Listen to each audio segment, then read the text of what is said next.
Okay, we're going to get started now. Good afternoon, everybody, again, and welcome to this afternoon's e-learning session. My name is Helen Chan, and I will be your moderator this afternoon, along with Mark, who's on, yay, and Joe Packham. So for the next 30 minutes, we'll be reviewing lessons 25.1 and 25.2 from the Introduction to Algebra program, in which we'll be using algebra to prove conjectures. Okay, and we did talk a little bit about conjectures at our last session on Pythagorean theorem. So we'll come back to the warm-up in just a bit. Okay. So we are presenting a series of 3 live sessions this afternoon. You can see that each session is about 30 minutes long with a 15-minute break in between. We just ended the session on Pythagorean theorem and hope that you can join us for this one and the next one that's coming up. But if you're not able to, then just know that all these are recorded so that you can watch them later. And all you have to do is click on the watch session button of the session you want to access from our website. Okay. If you're watching this as a pre-recorded session and need to contact us for any assistance, feel free to email one of us and we'll be happy to answer your questions. And we'll put up our contact information again at the end of the session so you don't have to be in a hurry to jot these down. Okay. Okay, so this was a warm-up. And this was a little number trick, and we had 4 of us try this little number trick. And what did we notice about the end result? Go ahead and type in your chat box. What did we notice about the end result? Right here. Oops, get my finger in. Yeah. So no matter, some of us picked like a 6 and a 4 and then a 3 and a 1. So we did perform a series of tricks to it, and then at the end our answer was always 4. Pretty cool, huh? Okay. So that's what we're going to do is we're going to do some more number tricks in this lesson, and we're going to be checking to see why these number tricks work, okay, and whether they work for all numbers, not just the ones that we tested. Okay, so here are the goals for lessons 25.1 and 25.2. These lessons actually fall somewhere in the middle of the symbolic algebra cluster. Before these lessons, students had practice with writing and evaluating simple expressions. And now they'll make conjectures about number tricks and verify or really prove that they are true by using visual and algebraic representations. Okay, and we'll also see elements of the fourfold way in these lessons like we have in the previous one that we just ended. Okay. In your teacher guide, there's a math background that explains the difference between a conjecture and a proof. Basically, we can make a generalization based on specific numbers that we test, and that generalization is called a conjecture. So, for example, in our warm-up, we conjecture that the result is always going to be 4, no matter what number we choose to start with. Okay, but if we want to make sure that the generalization is true for all numbers and not just for the numbers that we tested, then we have to prove the conjecture using algebraic symbols. Okay. So here's a number trick from FP4 in the student packet. I'm going to walk you through this one, and then you'll get a chance to do the next one. Okay. So the first thing that I'm going to do one column at a time. Okay. So the first thing is that we are asked to choose a single-digit natural number, and I just picked 5. Okay. And then the next step is that we're going to add the number to itself. So if we add 5 to itself, then we're going to get 10. Okay. And then if we add 3, then we're going to get 13. Okay. And now we are going to double that result, which we get 26, okay? And then we're going to subtract our original number. So if you look back, it's 5. So 26 minus 5 will be 21. And then we're going to divide by 3, okay? And that will give us 7. And after that, we're going to subtract 2. So we get 5. So, you know, based on that, you know, looks like, well, I can say two things, you know. It could be that our answer is always going to be 5. Okay, so what number do we have now? We have 5. But it could be that we start with the same, we end up with the same number as we started with. So I'd like you to do is, if you have your student packet, okay, I'd like you to pick a single-digit natural number, okay, and or if you don't have this packet, that's fine. Just kind of look at this whiteboard and mentally try to go through the steps and see what you get. Okay, what number do you get as your end result? So go ahead and everybody try that.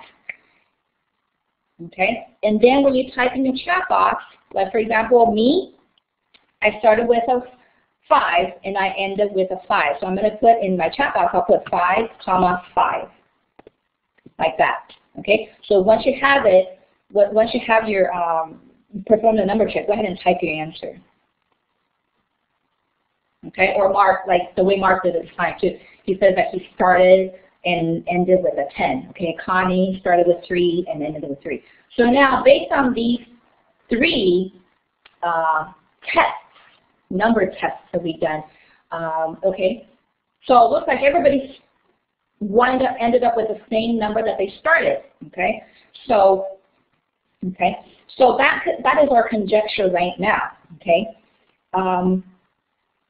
So we're going to look at the pictures column, okay, and just as we've used a cup to represent an unknown quantity in week 11 when we're solving equations, we're going to use a cup to represent any single-digit natural number in this case, okay. And I think that pictures will help bridge the step between the conjecture based on numbers and the algebraic proof, the algebraic process column. So right now, Joe has put up a little cup there to represent just any number. Okay, so in Mark's case, he chose a 5, although technically, Mark, that was not correct because the step said, you know, to choose a single digit, and you choose a 2-digit number. So, but we'll forgive you. Okay, and then so then when we add the number to itself, well, for using pictures, we had a cup to begin with, and we added to itself, we're going to get now 2 cups. Okay, and if we're going to add 3, then now what we're going to do is we're going to use 3 little circles, okay, to represent the 3 extra units that we've added, because we do know that. We know that quantity, it's 3, okay, exactly 3. Okay, and if we double that result, well, we're just duplicating that, okay? And then now we're going to subtract our original number. Well, what was our original? It was just a cup, okay? So now we have 1 less cup, okay? And we're going to divide by 3, okay? In this case, if your student has trouble, then, you know, you're just putting like 3 piles, equal piles, okay? So each pile will have a cup and 2 little chips, okay? And step 7 says to subtract 2. So we're going to go ahead and subtract 2. So now we only have the cup left. Okay, and so what number do we have now? We have the cup left.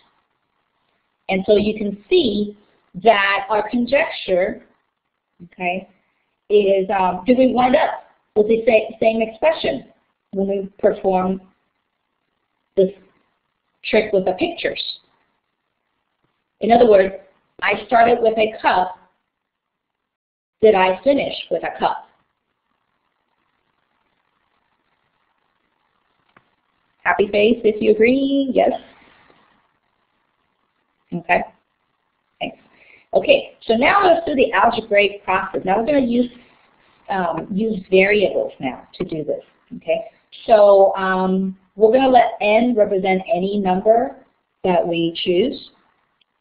And we're going to add the number to itself, we're going to get n plus n, or 2n. Okay? And again, so and you can see this, the cup and the variable n kind of correspond. Right? We have 2 cups, so we have 2n. And then we have, the next one is add 3, so we're going to have 2n plus 3, so 2 cups, 2n plus 3 units. Okay? And then we're going to double that result. Okay? So we're going to get 2 times the quantity 2n plus 3. Okay? And, you know, students might make mistakes distributing, but if they refer to the cup, the pictures, then they can count actually that they have 4 cups, so that's 4n plus 6 units. And that's a way of double checking to make sure that they perform the distribution correctly. Okay? And then the next one is we're going to subtract the original number. Well, our original number was an n, so we're going to have 3n plus 6 now, because we have 4n plus 6, but then you take away an n, so you get 3n plus 6. And then divide by 3. Okay. So we take the quantity 3n plus 6, and we divide by 3, and we get n plus 2. And this is where having the pictures help the students, because they may have difficulty performing this part, but then when they look at the pictures, they can easily do fair share and put into 3 groups, and each group gets a cup and 2 chips. So here you get an n and 2 units, okay, and 2. And then when we subtract 2, so we subtract 2 from n minus 2, and we get just n. And so what number do we have now? And algebraically, also, we have shown that our conjecture is true for all numbers. Okay, does that make sense, everybody? Does it make sense to you? Okay, Connie? Oh, that was, did you mean to do a happy face or wait, Mark, do you have a comment maybe? Who is it? Should we put things like plus signs between the cups? You mean inside the cups? Oh, you mean like put like here in between? Is that what you mean, Mark? Is to put step 2, like put 2 cups? I think it's already understood that if you have 2 cups together, that represents 2n. Feel free to disagree. I think having the plus sign might actually it is not necessary. It would, and Connie says it might be confusing because it might look like a positive marker, a plus sign. Okay. Okay. Mark is typing something. Okay.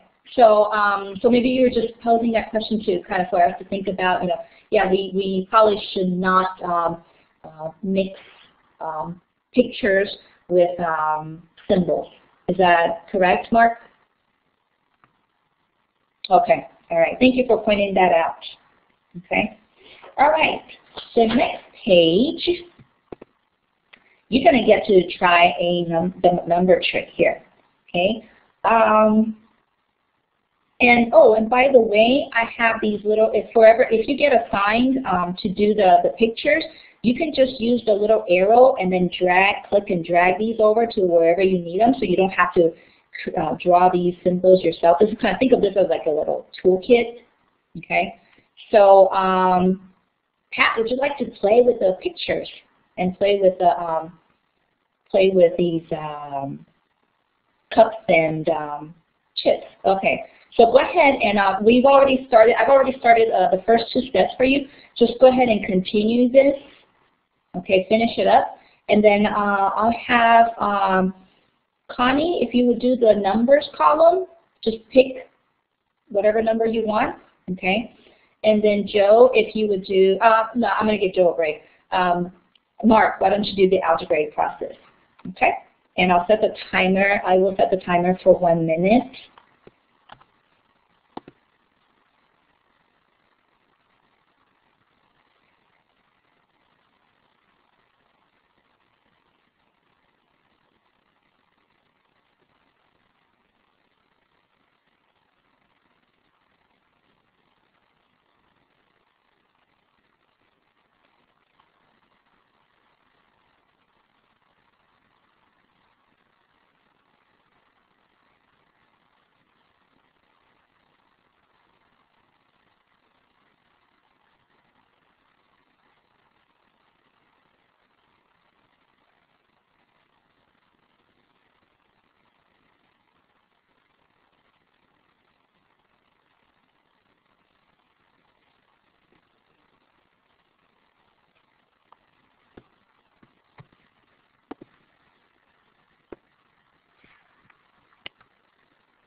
Okay, the timer just went off, so let's see.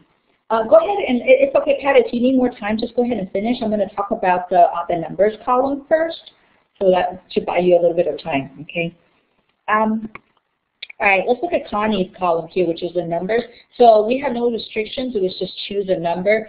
Connie, if she wanted to make it really interesting, she could have chosen a fraction, okay? But I think to keep things simple here, you know, just 11 was just fine. And then we're going to add 4. So that was 15, and then you multiply by 2, you get 30, and then subtract 8, so you get 22. And then from there, you divide by 2, and you get 11. So what's the end result? 11. Okay. Now, what I should have done, I think that what I'm thinking about is, I probably should have put a line here so that someone else could have tried the number trick, so that we have these have two tests here as reference. Oh, well, thank you. Whoever Joe is doing that now. Oh, she's making it really interesting. Okay. So while she's doing that, we can talk about the rest here. And then pictures here. So I started out with a number, so that was a cup. And then to add 4, that was just add 4 units. And then multiplying by 2 is really the same as doubling. So what Pat did here was duplicate what the previous line one more time. And so she has now 2 cups and 8 chips. And then to subtract 8 was just removing the little circles with the chips. So that left her with 2 cups.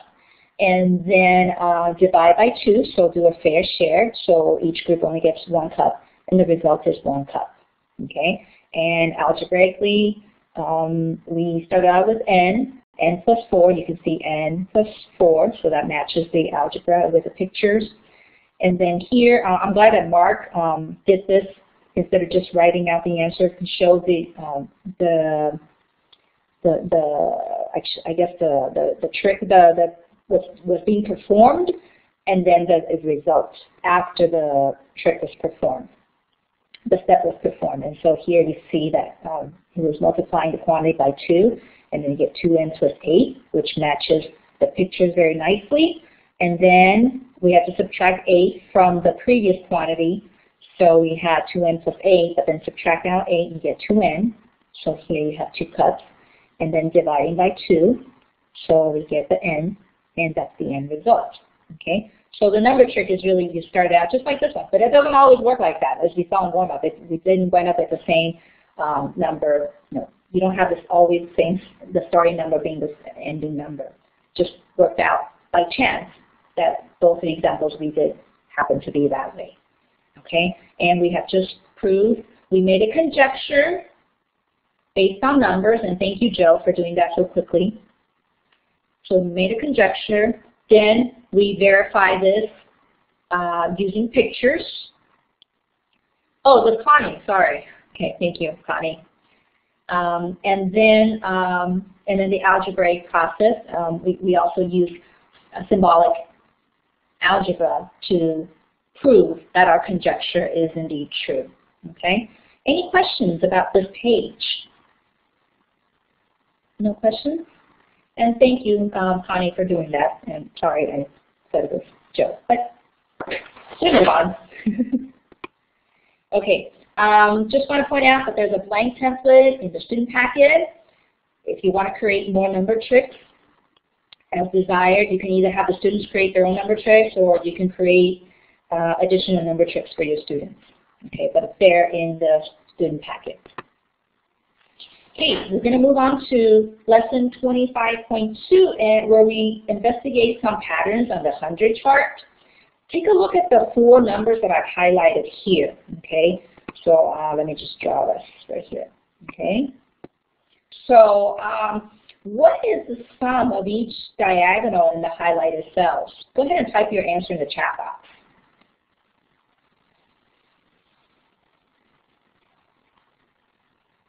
Okay, yes, you are correct. Each diagonal adds up to 21. Okay.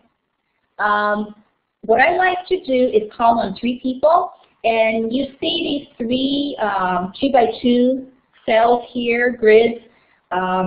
What I'd like you to do is pick any 2x2 on this 100 chart, put those numbers here, okay, and then find the sum of each diagonal, okay, and you type an observation in the chat box, okay, and whoever I don't call on, feel free to do it on your own paper, okay. So Pat, would you do the first one? Okay, you can pick any 2x2 on the grid, on the 100 chart. Okay, and this is, you put your numbers in the first cell, first 2x2 grid. Connie, you do the second one. Okay, and Mark, you do the third one. And I will set the timer for 1 minute.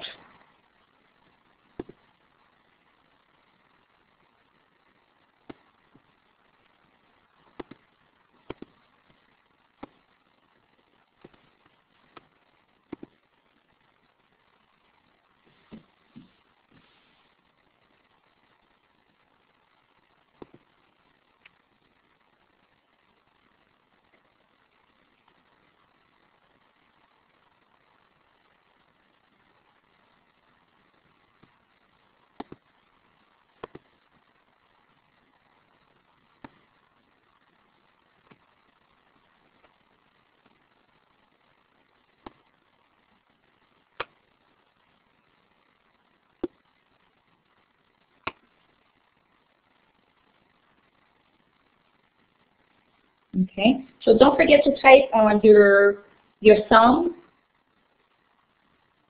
so we know what your observation is.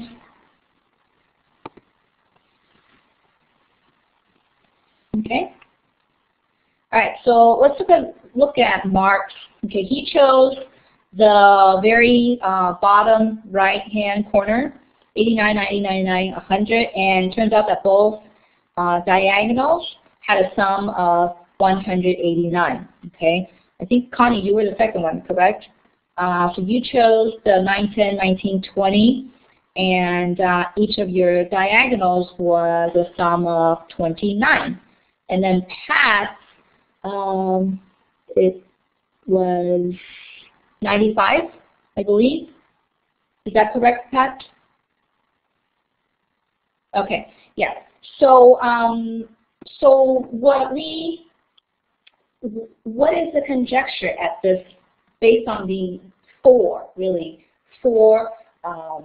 trials that we've done here?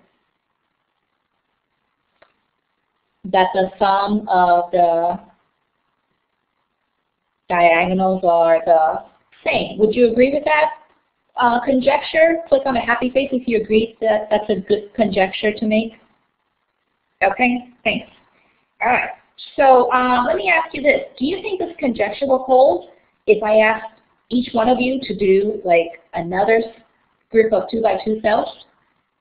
Click on a happy face if you think the same conjecture will hold true. Okay. All right. How about this? What if I, instead of putting the 100 chart from 1 to 100, what if I did 101 to 200? Do you think the conjecture will still hold true? Happy face or wiggly face if you. Okay. All right. So how can we be sure that the conjecture will hold true for all 2x2 grids on the 100 chart? We're going to have to prove it algebraically using symbols. So Connie says, let's prove it. All right, so proving we go. Okay. So so the conjecture that we're trying to prove, okay, is that the sum of the diagonals in a 2x2 grid on a 100 chart are going to be equal. Right? So now, if we use n to represent any number, okay, and let me just type that in here right there. So let's say we're going to let n, although that was kind of small, let n represent any number on the upper left cell, then what expression can we write to represent the number on the upper right cell? Right here, the one that I'm pointing at. Type your answer in your chat box. And Joe, I'll have you, oh, okay. Was that you, Joe, or did I just give credit to the wrong person? Okay. All right, good. Okay. Because if you just let me go back for a sec. Before, if we have 5, the number right immediately to the right of it was 6, which was really 5 plus 1 more. Okay? So now, what about this one right here on the lower left corner? Okay, what expression can we write to represent that cell? Okay, Connie and Mark will say n plus 10. Okay, let me go back real quick. If we look at this example, or this example, let's try a different example. If we have a 42 on the upper left, do we have 10 more on the bottom immediately below it? We do. Another way to write 52 is 42 plus 10 more. So it makes sense that we're writing this. Okay? And I'm going to ask you now for the last one here. What should we write on the lower right-hand corner?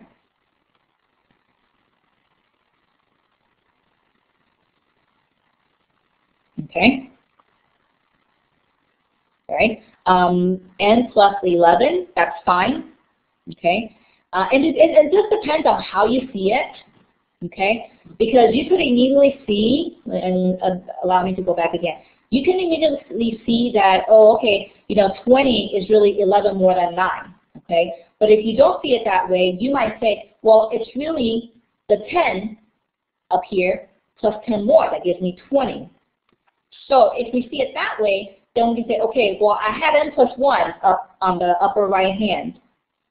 So 10 more than that will be n plus 1 plus 10 more. Okay, kind of like if you look in the chat box what Mark typed, similar to what Mark typed there, n plus 1 and then plus 10 more. Okay, now if you're looking at it from this perspective, where if you're looking at the 15 and comparing it to 16, well, it's 1 more.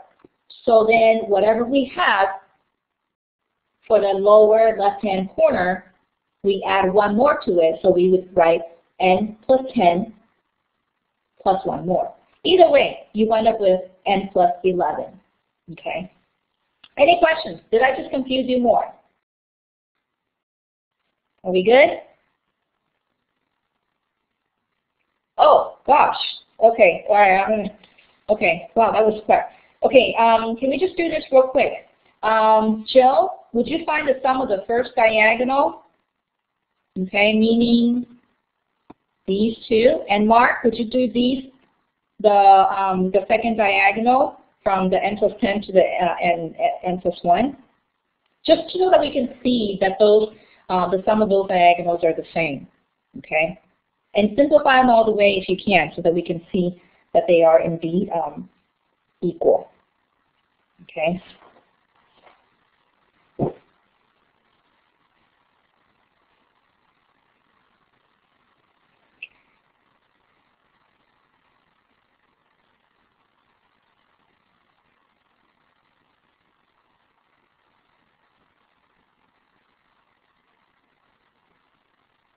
Okay, so you can see here, and I'll use a highlighter here real quick, is that we wind up with the same expression on both diagonals.